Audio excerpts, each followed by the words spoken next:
Delhi liquor scam కేసులో BRS MLC కవిత arrest తప్పదా? CBI నోటీసులు కవితకు ఇబ్బందికరమా?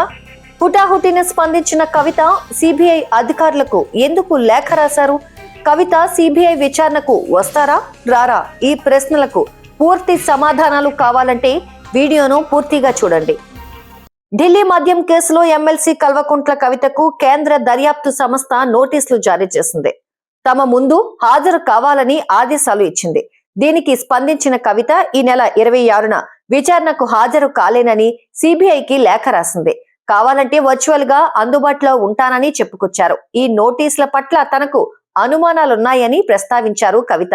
దర్యాప్తు సంస్థ ఇచ్చిన 41A నోటీసులను ఉపసంహరించుకోవాలని కోరుతోంది. గతంలోనూ కవితకు మరో కేంద్ర సంస్థ ఈడీ నోటీసులు అందజేసింది. లోక్సభ ఎన్నికల వేళ నోటీసులు జారీ చేయడంపై కవిత బాధపడుతోంది. తనకు ఎన్నికల ప్రచార బాధ్యతలు ఉన్నాయని, అందువల్ల ఢిల్లీకి రావడం కుదరదు అన్నారు.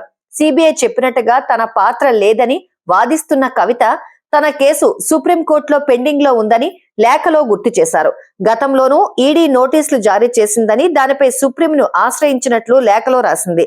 తీర్పు వచ్చే వరకు తనను విచారణకు పిలవమని అదనపు సొలిసిటర్ జనరల్ సుప్రీంకు హామీ ఇచ్చిన విషయాన్ని లేఖలో పొందుపరిచింది.